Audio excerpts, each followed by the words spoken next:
Good morning students. मैं आनंद शर्मा, प्रवक्ता विद्युत, श्री गोकुल वर्मा राजकीय पॉलिटेक्निक महाविद्यालय भरतपुर। आज विद्युत अभियांत्रिकी के एक महत्वपूर्ण विषय EE 209 इलेक्ट्रिकल वर्कशॉप के एक महत्वपूर्ण topic maintenance and repair of storage batteries के विषय में इस वीडियो लेक्चर के माध्यम से आपसे डिस्कस करना चाहूँगा।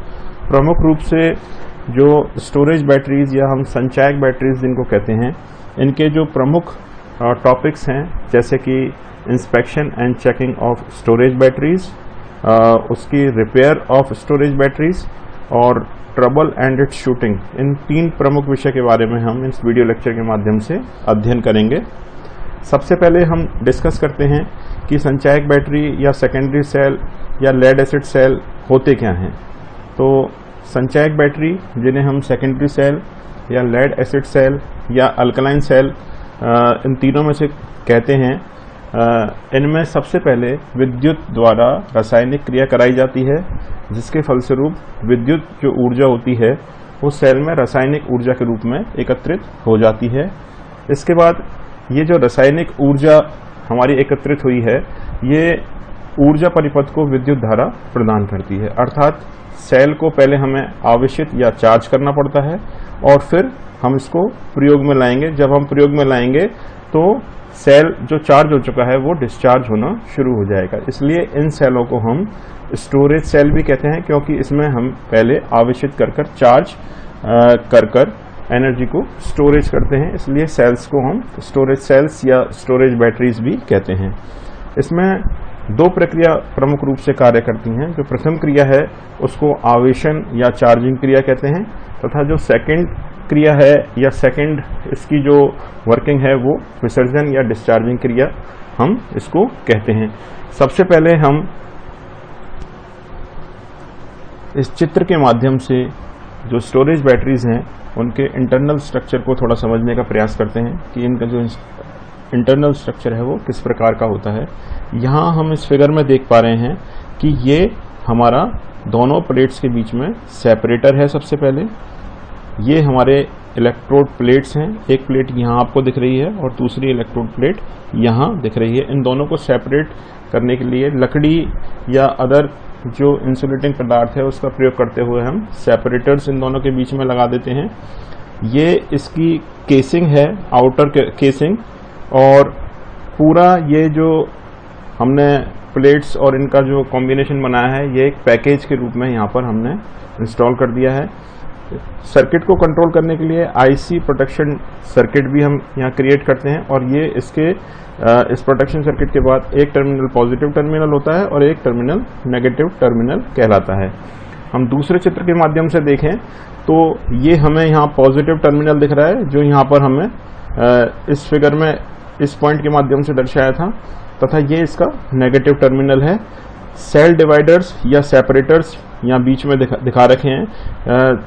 फिगर में देखने पर पता लग रहा है कि जो सेपरेटर्स या सेल डिवाइडर्स हैं, इनकी साइज कंपैरेटिवली प्लेट्स की साइज से थोड़ी बड़ी हम रखते हैं, जिससे कि प्रॉपर सेपरेशन बना रहे। सेपरेटर्स के लिए नॉर्मली हम इंसुलेटिंग पदार्थ का मटेरियल काम में लेते हैं। ये पॉजिटिव इलेक्ट्रोड है जिसमें लेड ऑक्साइड होती है। दूसरा नेगेटिव जो इलेक्ट्रोड यहाँ दिखाया हुआ है ये इसमें लेड होती है। और इसमें जो हम एसिड फिल करते हैं बैटरी के अंदर, इस कंटेनर के अंदर जो हम एसिड फिल करेंगे ये डाइल्यूट H2SO4 होता है, और ये प्रोटेक्टिव केसिंग है इस बैटरी की। बैटरी के कंस्ट्रक्शन, जो इंटरनल कंस्ट्रक्शन को देखने के बाद हम बेसिकली देखते हैं कि होता क्या है बैटरी में। यदि अधिक वोल्टता के दृष्ट धारा स्रोत की हमें आवश्यकता हो तो कई जो स्टोरेज सेल्स हैं उनको हम सीरीज में लगा लेते हैं। इसमें बेसिकली जब सीरीज कनेक्शन करते हैं तो सीरीज कनेक्शन में क्या होता है कि जो एक सेल का जो पॉजिटिव टर्मिनल होता है उसमें दूसरे सेल के नेगेटिव टर्मिनल से उसको जोड़ देते हैं, जैसे कि हम यहाँ देख पा रहे हैं। ये हमारा पॉजिटिव टर्मिनल है, ये हमारा नेगेटिव टर्मिनल है, ये दूसरे सेल का पॉजिटिव और ये उसी दूसरे सेल का नेगेटिव टर्मिनल है। यहाँ हमने नेगेटिव से पॉजिटिव को जोड़ा है और फिर सेकंड सेल के नेगेटिव टर्मिनल को थर्ड सेल के पॉजिटिव टर्मिनल से जोड़ा है। इससे होता क्या है कि हमें यदि वोल्टेज अधिक चाहिए, डिस्ट धारा सोर्स का जो वोल्टेज है उसका मान अगर हमें अधिक रखना है तो हम बैटरी का जो कनेक्शन करेंगे वो सीरीज कनेक्शन करेंगे। और यदि हमें उच्च विसर्जन धारा वाली बैटरी की आवश्यकता हो, यानी कि हाई डिस्चार्ज करंट वाली बैटरी की आवश्यकता हो, तो सेलों को हम पैरेलल में संयोजित कर लेते हैं, अर्थात सभी सेलों के जो धनात्मक सिरे होते हैं वो एक साथ तथा जो उसके नेगेटिव टर्मिनल्स होते हैं उनको हम एक साथ जोड़ लेते हैं। इस विधि से जो बैटरी बनती है उसकी धारिता जो होती है वो पृथक पृथक सेलों की धारिता के कुल जोड़ के बराबर होती है, जबकि जो बैटरी की वोल्टता होती है वह एक सेल की वोल्टता के बराबर ही रहती है।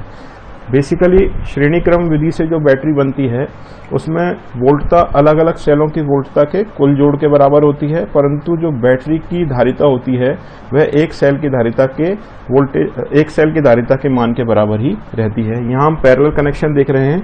पैरेलल कनेक्शन में क्या करते हैं, पॉजिटिव टर्मिनल को पॉजिटिव दूसरे सेल के पॉजिटिव टर्मिनल से जोड़ते हैं और नेगेटिव टर्मिनल को नेगेटिव टर्मिनल से जोड़ते हैं। टोटल जो इसकी जो कैपेसिटी रहती है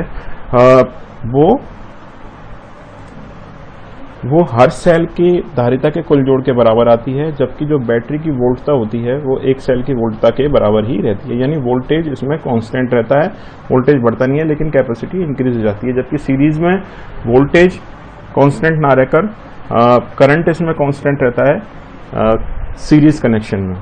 अब स्टोरेज बैटरीज के कार्य सिद्धांत को समझने का हम प्रयास करते हैं कि बेसिकली स्टोरेज जो बैटरीज होती हैं वो किस प्रकार से कार्य करती हैं। संचयक जो बैटरी होती हैं वो दिष्ट धारा सप्लाई का एक रासायनिक स्रोत होती हैं। यह बैटरी इलेक्ट्रोलाइट से भरे एक पात्र, जिसको हम कंटेनर भी कहते हैं, उसमें हम इसको इंस्टॉल करते हैं, जिसमें पॉजिटिव तथा नेगेटिव प्लेट्स, जिनको इलेक्ट्रोड्स भी कहा जाता है, डूबी रहती हैं। किस में डूबी रहती हैं, यह एक जैसे हमने ऊपर फिगर में देखा जो एसिड है डाइल्यूट H2SO4 का हमने यूज लिया इसमें। इनका जो कार्य सिद्धांत होता है वो रिवर्सिबल इलेक्ट्रोकेमिकल रिएक्शन पर आधारित होता है। बैटरी के जो पॉजिटिव टर्मिनल होता है उसको रेक्टिफायर के पॉजिटिव टर्मिनल से तथा बैटरी के जो नेगेटिव टर्मिनल है उसको रेक्टिफायर के नेगेटिव टर्मिनल से जोड़ने पर बैटरी चार्ज होना शुरू हो जाती है तथा बैटरी को चार्ज होने के पश्चात यदि हम एक्सटर्नल लोड से जोड़ दें तो बैटरी विसर्जित या डिस्चार्ज होने लगती है। आवेशन तथा विसर्जन प्रक्रिया को तब तक दोहराया जाता है जब तक कि इलेक्ट्रोड्स पूरी तरह खराब ना हो जाएं, यानी कि कंटिन्यूसली हम इसको ऑपरेशन में रख सकते हैं जब तक कि हमें बैटरी के अंदर या उसके इलेक्ट्रोड्स के अंदर कोई प्रॉब्लम शो नहीं हो पा रही हो। इस प्रकार संचयक जो बैटरी होती है उसको धारा का बहुक्रिया वाला रासायनिक स्रोत भी कहा जाता है, यानी कि multiple action chemical source of current. Working के पश्चात हम इनका जो वर्गीकरण होता है बैटरीज का, स्टोरेज बैटरीज का, उसके विषय में जान लेते हैं कि कैसे हम इनको बाइफरकेट करते हैं या इनका जो वर्गीकरण है वो किस प्रकार से किया जाता है। इलेक्ट्रोड्स और प्लेट के आधार पर इनका जो वर्गीकरण है स्टोरेज बैटरीज का वो दो प्रकार से हम करते हैं। पहला जो है वो है लेड एसिड स्टोरेज बैटरी और जो दूसरा वर्गीकरण है वो है अल्कलाइन स्टोरेज बैटरी या क्षारीय संचयक बैटरी भी इनको कहते हैं।